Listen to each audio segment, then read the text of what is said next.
episode 11 of our Little Harbour Homewares shop project.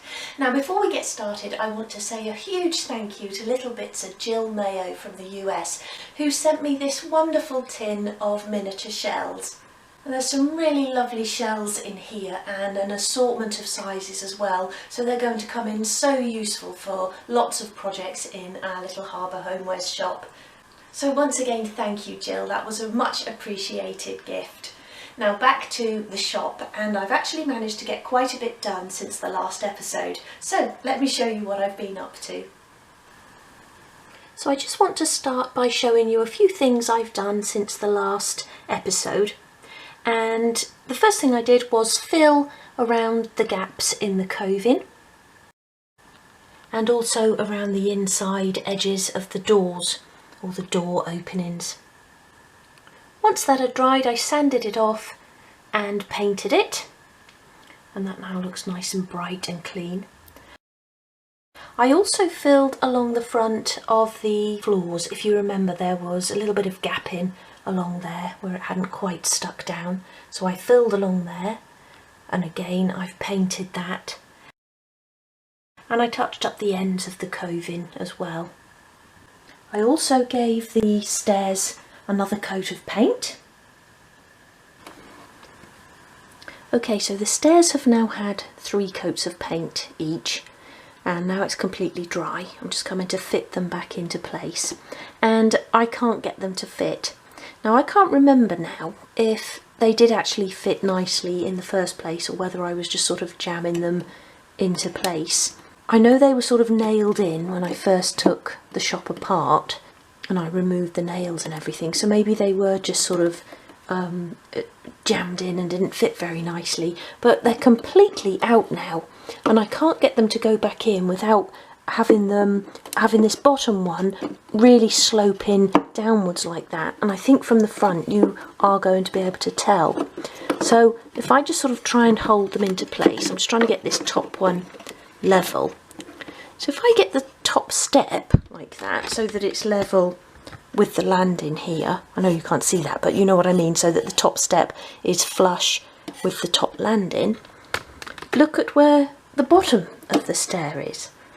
And it shouldn't be there, it should be sitting level with the front of this bottom staircase. And that would mean the bottom staircase would have to be at a complete angle like that. And I don't know if on camera you can see how much of an angle that is, but it's really dipping down, so much so that this front stair is actually sitting up. So I've tried it the other way and pushed it right up so that the top stairs are level with the landing there, and that I've got an overhang at the top, and I thought I could then cut that off. Lift you up there to show you, but it's not a full stair, so it's going to be really difficult to cut through. So to cut a long story short, I'm wondering whether I should build my own staircase and go for a sort of really simple open staircase. So I've had a quick look online and used the search term open staircase, and this is one of the ones I really like. Not so much the banisters, so they've got these sort of glass banister rail here, but I think these stairs would be fairly easy to construct. So I would begin by making a landing and have a piece of board along the front edge, which these pieces would then attach to. So one would attach to the wall, and then one would be on the other side of the stairs, and they would both attach to that landing board. And then I would make a stair from a piece of sheet wood with a piece of strip underneath and position those between the 2 pieces of board there. And then I could use a strip down here for a newel post and a strip up the top for the newel post, piece of strip along there, and then I can do my rope banisters.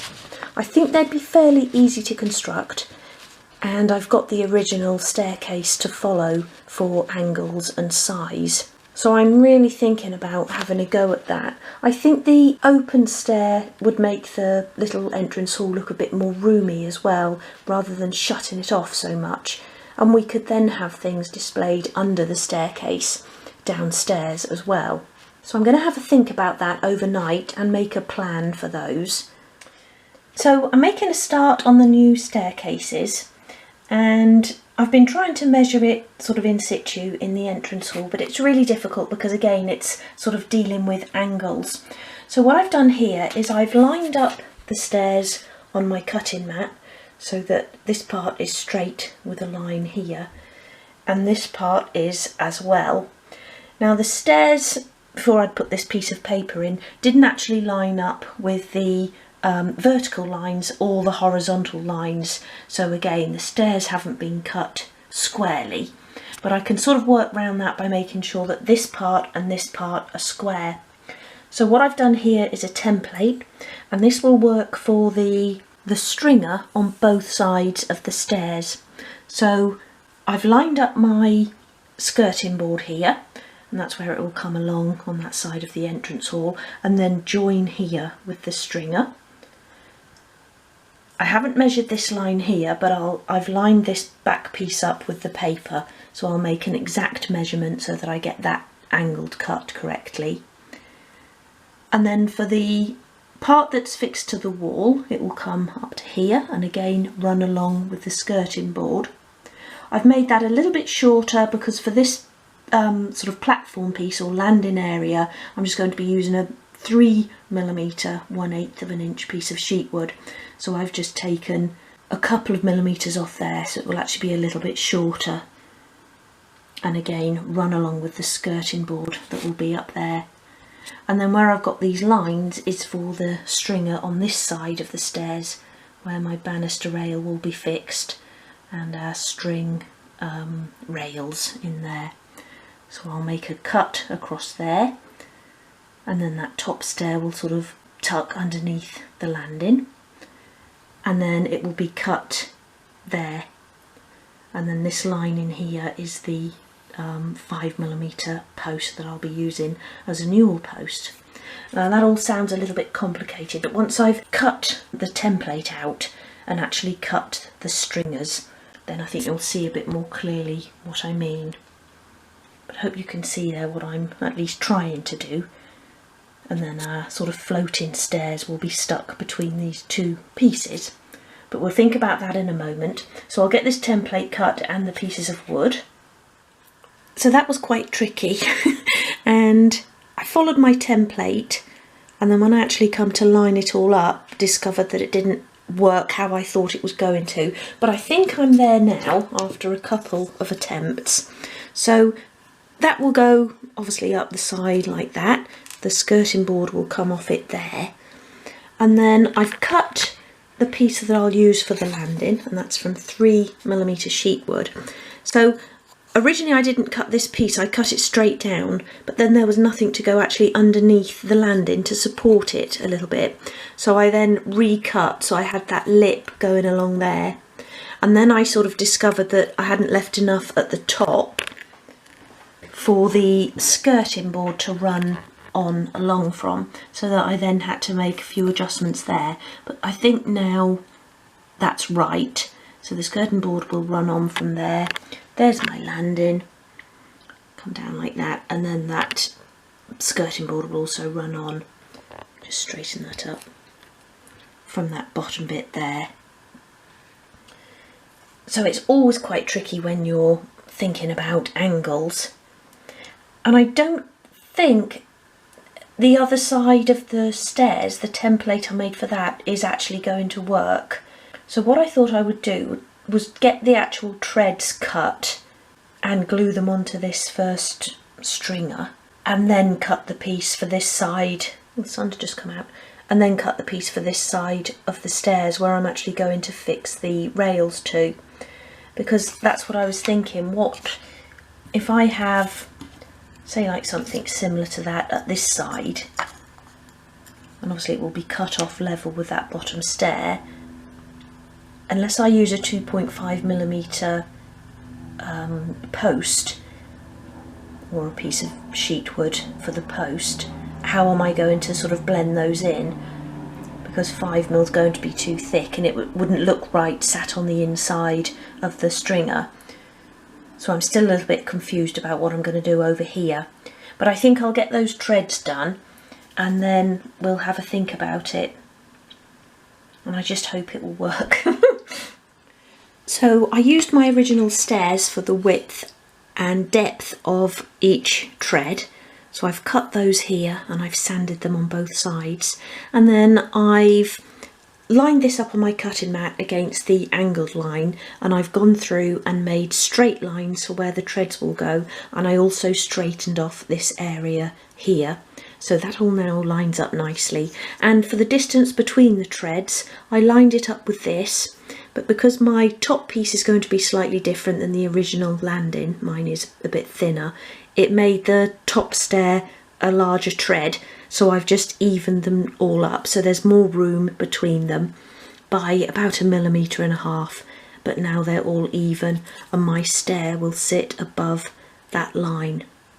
And I don't know if you can see the line that I've erased originally, but that was my sort of guess of where the line would run, and then when I actually did it on the cutting mat I was about 1.5 millimeters out. So always use your cutting mat lines for this sort of thing, because even though you look by eye and you think it looks really straight, if you do actually measure it, it could be out by quite a bit.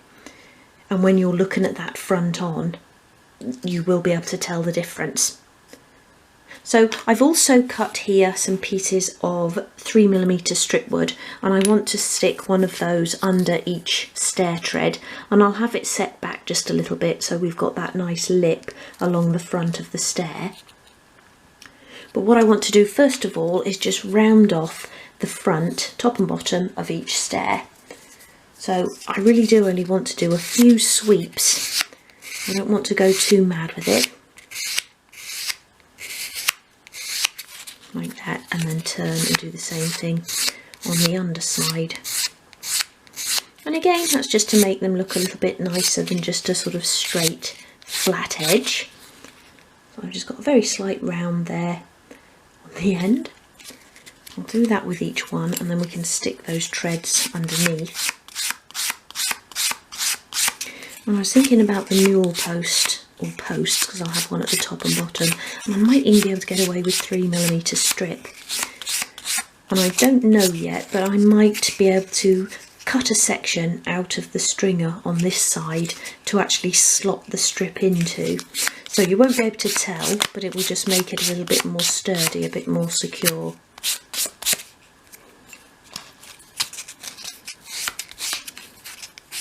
Okay, so I've rounded off the front edge of each tread, and I'm now attaching that strip beneath each one, which just creates a nice little detail, a nice little lip along the front there. And to attach that, I'm using a 2mm spacer, so I'm just lining that up along the front edge of the step and then placing my piece of strip wood behind it.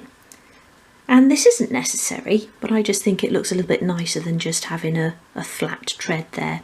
And in the reference photo I printed off, it's actually got a nice shaped piece of wood underneath. So that's another little option. You could use 1.5mm sheet wood and actually curve it along the sort of underside and then stick that on, depending on how much time and how much detail you want to put into it. So get that lined up along there. Stick the piece of strip wood into place. Make sure that it's flush at each edge of the stair. Push that along a little bit. And then press it down.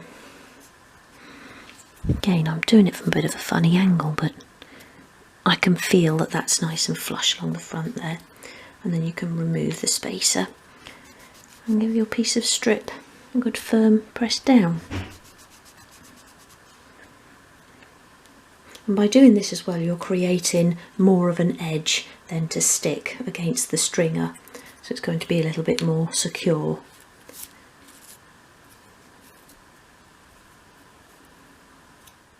So whilst they're drying, I'm just going to start erasing the pencil lines where I don't need them, because obviously it doesn't come all the way across. So I made a little pencil mark there at 15mm, and then I'll just erase the rest of this and then give it a gentle sand where I've gone in a little bit hard with the pencil.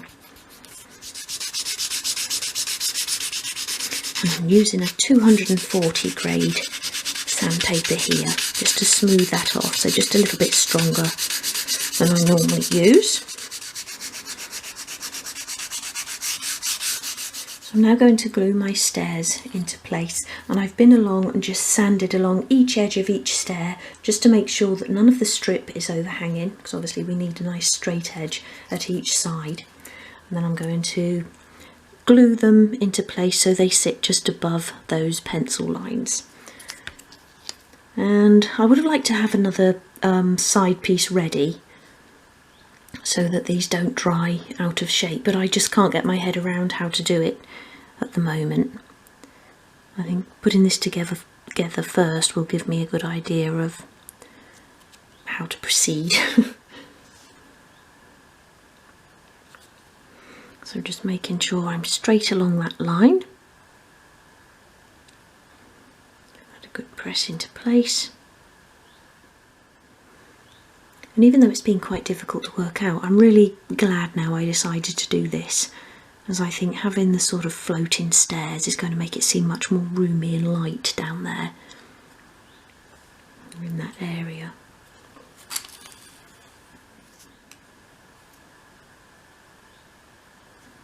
I'll just put the glue on the wrong side there.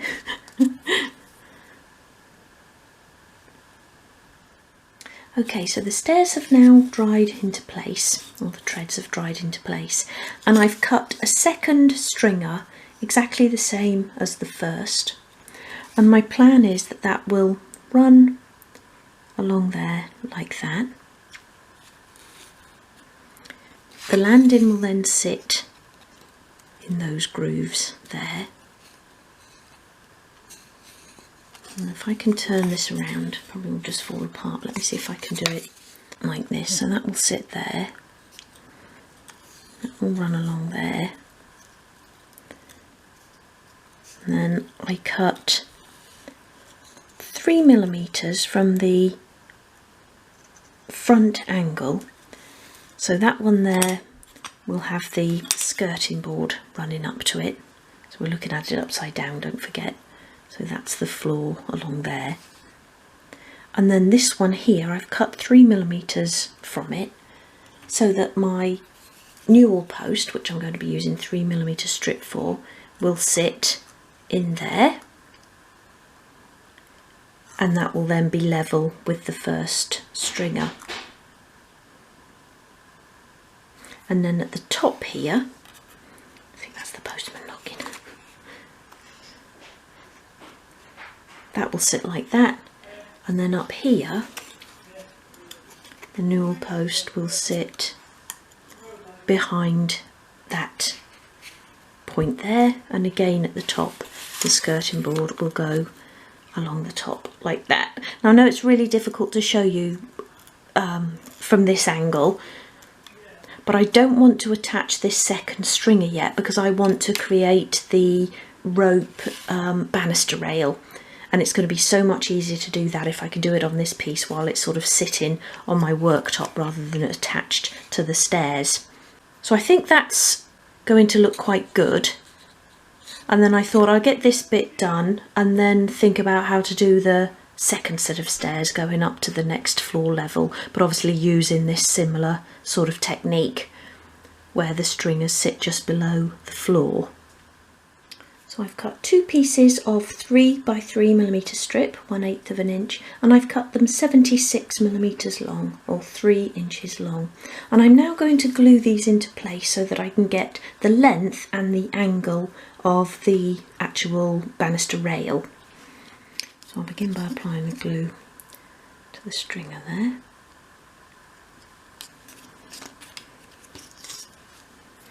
And I've also rounded off the top of each newel post, and then that will sit so that it's creating a straight line along there which runs along our floor. I'll just check that with the other one, make sure I have got a nice straight line there, it's not going to sit correctly. And then the top one needs to come up slightly because it's got to allow for the floor.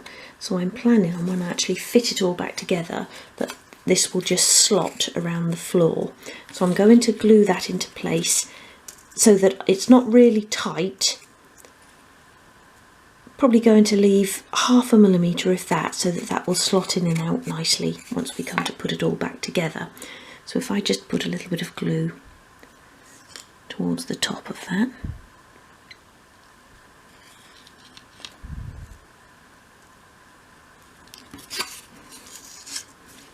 Pop that in where it will actually go.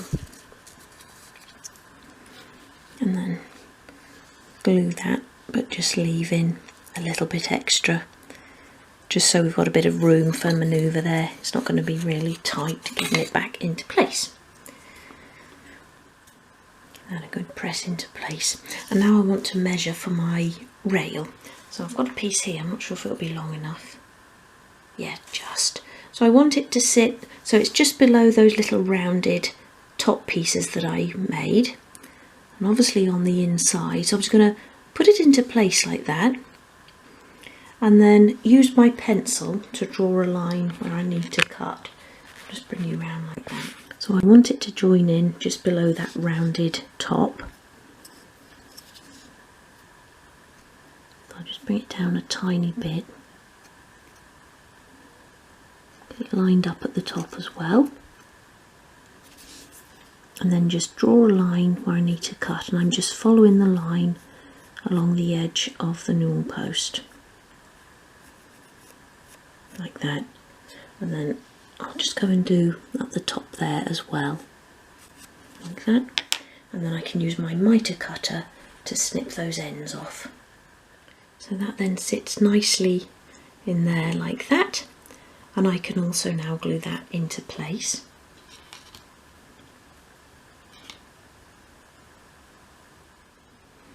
Be sure not to push your rails out whilst you're doing that.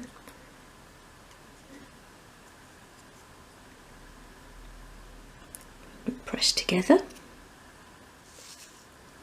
That can then be left to dry.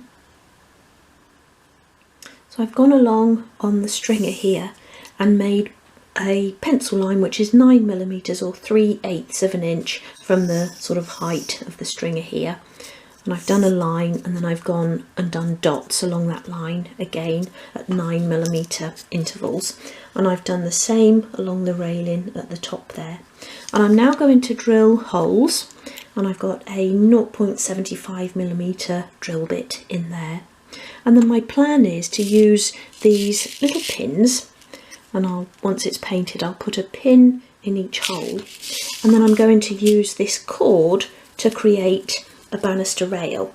So it's difficult to sort of do it without the nails there or anything to hold it, but the first one will sort of be tacked through like that. I will glue the cord into place, but the nails will just make it look as though it's held on with nails, and then we'll come up there and wrap around that top one, and then come back down and wrap around the next one. And I could either loop it, like do a sort of, you know, figure 8 sort of thing, or just have it going straight up and down. And once we've got the nail holes there, we'll see what looks better. But I just thought that using the cord gives it a nice sort of nautical theme.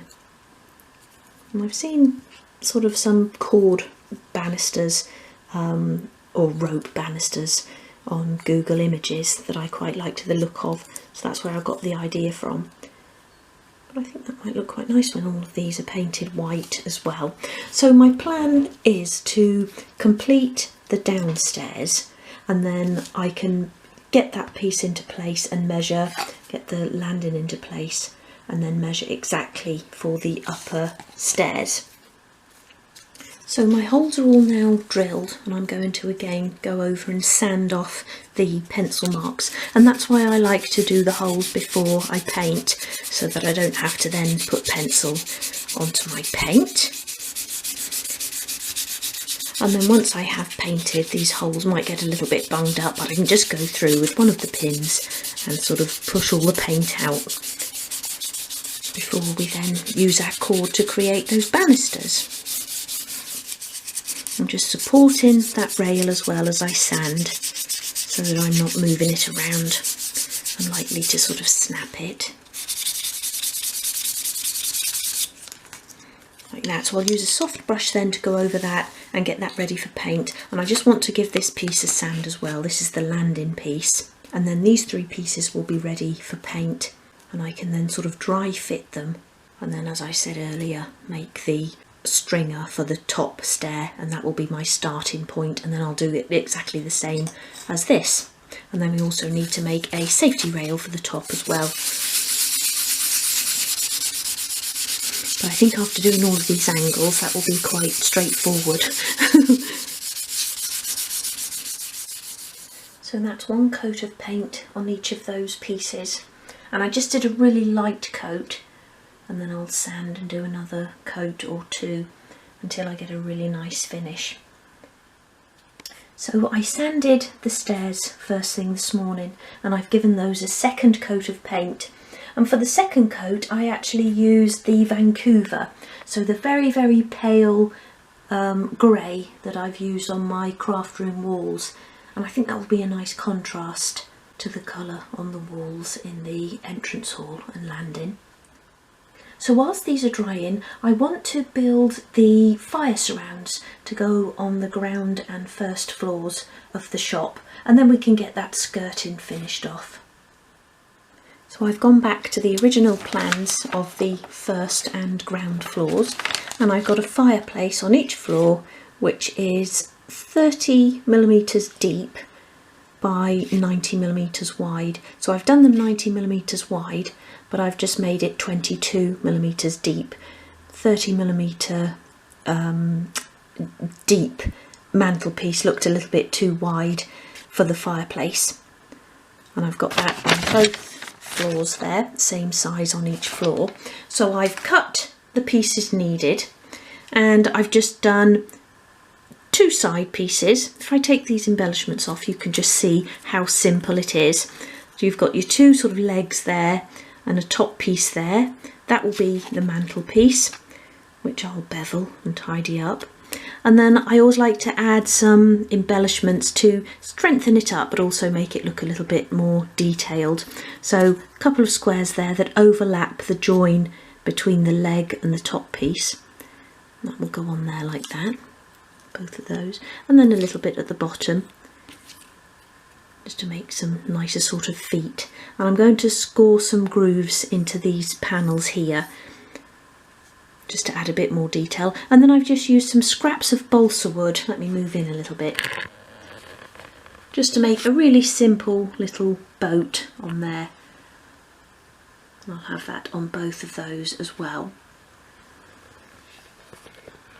And then this is all just glued together, and then I'll find a nice piece of paper to use as a backdrop, because obviously we're not having a chimney breast or an opening. And then these can just be glued straight to the wall.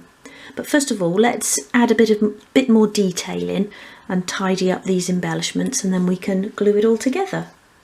So the first thing I want to do is score the grooves into the legs or the sides, and these are 22mm wide, and that's just under 5/8 of an inch. So I'm going to do the pencil marks 7.5mm from each edge of the wood, so it doesn't actually divide by 3, but just divide it as near as you can, and then do the measurements from each side. And then you'll have the sort of wider area in the centre, which isn't so noticeable. So do a little pencil mark at the top and bottom. And I haven't given sort of precise measurements for this, because obviously you might want yours to be a slightly different size to mine. So I'm just going to use that to support the rule, and then line your rule up just below the pencil marks. And to score the grooves, we're going to use a flathead screwdriver, and we're going to use the very sort of tip of the head of the screwdriver there. Just make sure that's lined up. Hold on to it nice and tightly, and just begin by doing a light score. I already went off track right at the beginning there. If it gets caught on a knot in the wood, it can send it all over the place. That's why I always say do a light score first, just to create that track, and then you can go along a little bit deeper each time to score the groove. And I'm not too worried about that little bump at the bottom there, because that will be covered with the moulding. I'll turn that around and do one at the other side. When you're using thin pieces of wood, it's a good idea to prop the rule up, otherwise it will just be rocking back and forth. So a light score, and then follow that track like that. I'm sure you've seen me score these grooves before if you're a regular visitor. And then I've got a scrap of paper, sandpaper here. I'm just making it into a nice crease. And then you can work that along those grooves. And it just tidies up that inside edge and makes it a little bit more prominent. You know, you don't have to do the groove, you could leave it plain, or you might want to add some more embellishments, some different embellishments on there. So do that on both of your side pieces or leg pieces.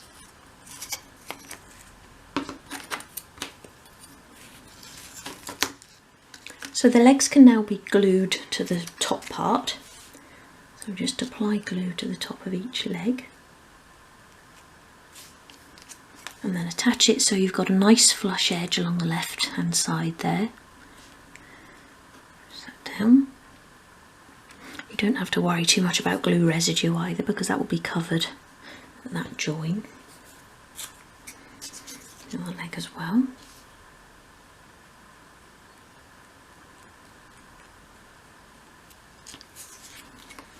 Again, nice flush edge along the right hand side. Press it all flat against your work surface. Press it together. And then just very carefully slide that along, and that can be left to dry. I'll do the other one at the same time.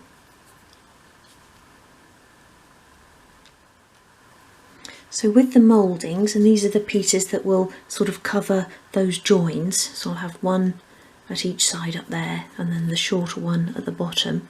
I just want to bevel one sort of horizontal edge of each, so that'll be beveled at the bottom on the top one, and the bottom one will be beveled at the top.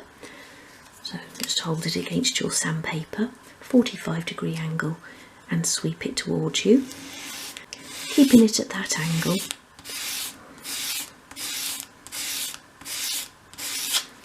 Just do a few sweeps. Make sure you've got a nice even bevel. You might need to put a little bit more pressure on one side, like that, and then that can be finished off in your hand with a piece of fine grade sandpaper. And again, it's just adding a little bit more detail rather than just having a square piece of wood stuck down there. I'll do that at the top one as well. Like that. So do that with each of the mouldings.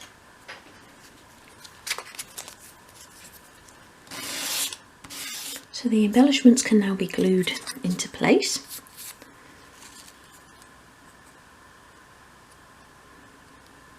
And this is a way of sort of strengthening the piece as well as making it look nicer. It also then gives us a slightly wider top edge to attach the mantelpiece to. But you might want to make some sort of little brackets. You could use wood to do that, rather like sort of shelf brackets. You could sit those on this section. Make sure you've got a nice flush edge along the top and side again. Give that a good press. Just grab another cocktail stick there and remove that bit of excess glue.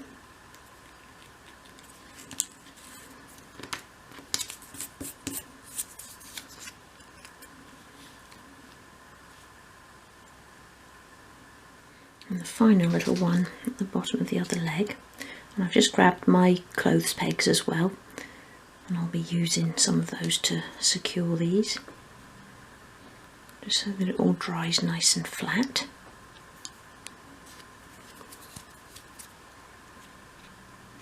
And again, make sure you've got a nice flush edge along the bottom on there, so that it stands nice and straight.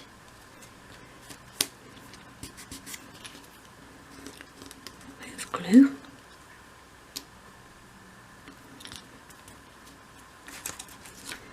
And then just pop on a few pegs or your mini clamps, just to hold all those pieces in place whilst the glue dries. I'm just going to put a couple on the outside of that one as well. Okay, that can be left to dry.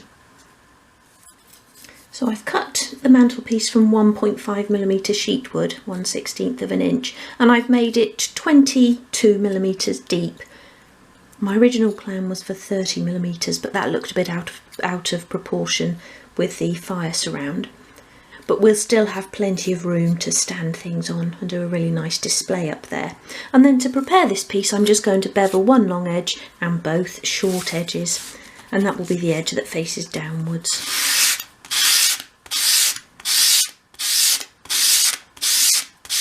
So I'm going to glue the little boat into place first, and then I can attach the mantelpiece.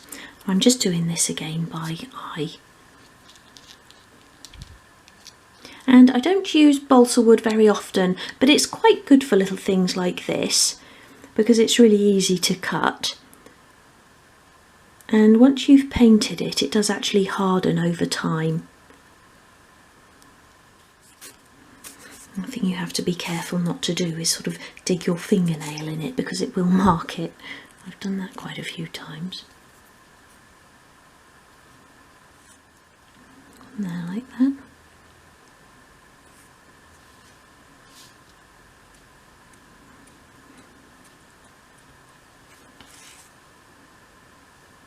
And that little one.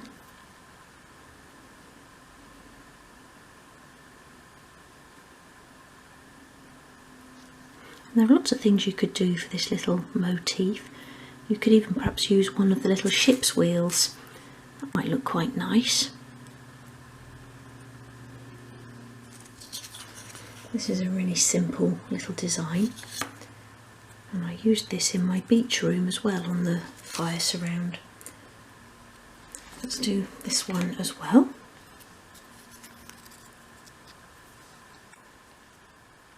And then to attach the mantelpiece, just sand along the top of the fire surround first, just to make sure you've got a nice flat edge, and then apply glue along that edge.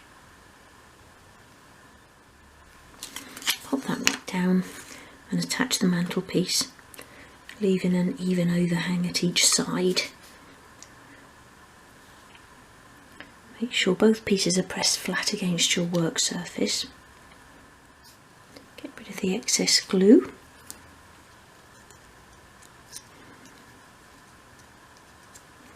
And that can then be left to dry. And the remaining one as well. And I've already sanded these.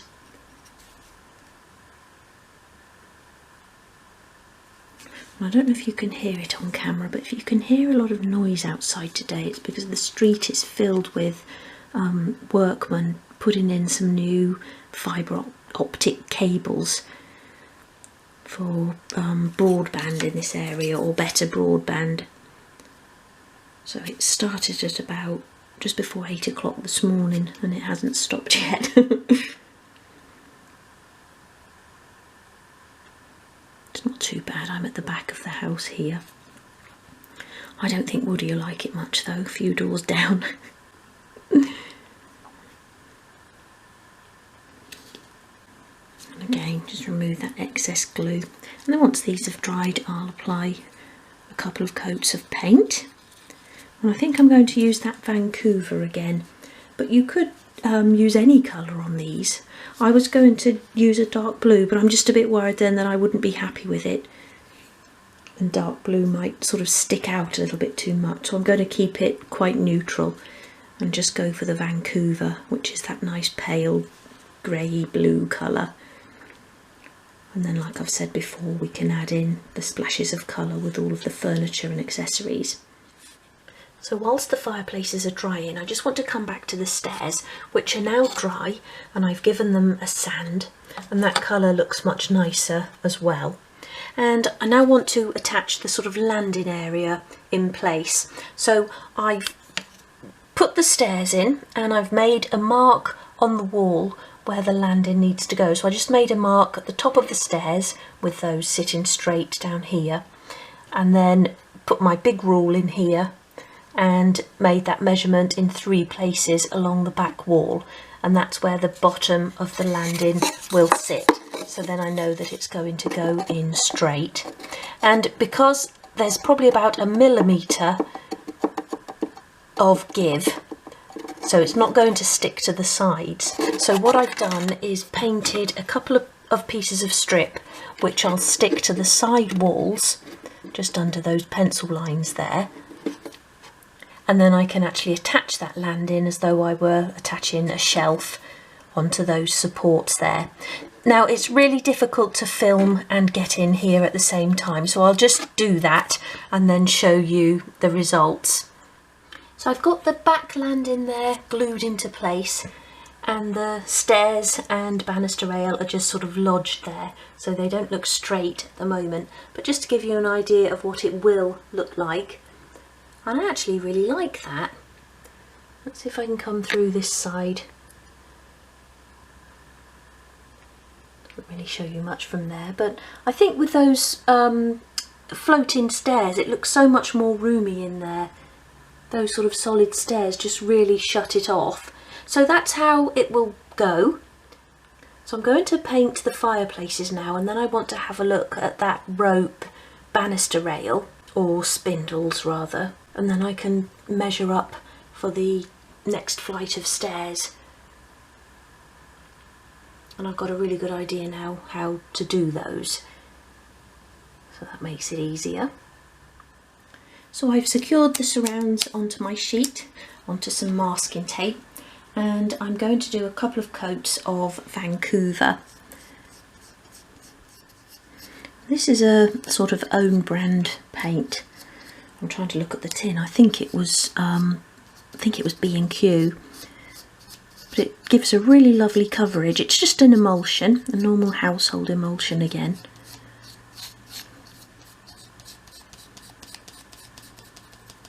And I found this large tub under the sink the other day, so I whipped that into my craft room.